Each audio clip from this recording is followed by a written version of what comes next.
Après sa défaite au Maroc, 0 but contre 3, le Gabon a dit adieu à la course à la qualification pour Russie 2018.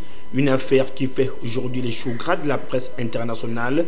Le mutisme observé cependant du côté du ministère des Sports et de la Fédération gabonaise de football nous permet ici de conclure que certains dirigeants du football gabonais ont dû contribuer à la débâcle des nôtres.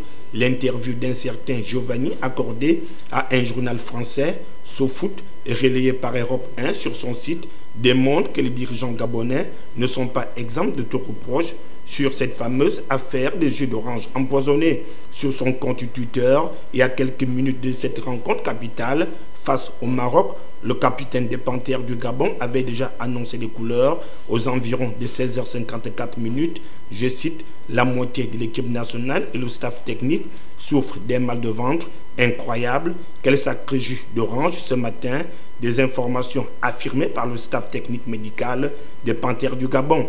Dans un pays sérieux où l'esprit patriotique est au-dessus de toutes sortes de considérations, la Fédération gabonaise de football ou la tutelle aurait engagé certainement des démarches, quitte à renvoyer la rencontre.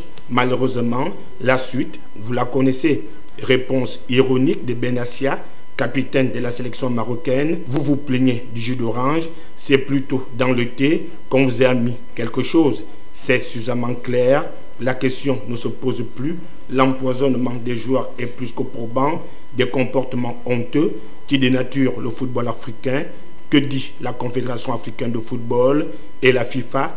Rien du tout, encore qu'il faille engager une procédure afin qu'une enquête soit ouverte. Le Gabon, comme à son habitude, a-t-il décidé de consommer cette débâcle de trop sans broncher un seul mot, où l'intendance de la Fédération gabonaise de football est pointée notamment du doigt? Autant de questions qui demeurent sans réponse.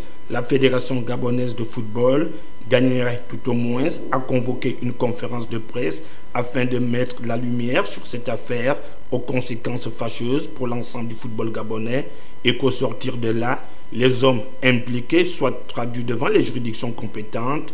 Nous attendons de voir.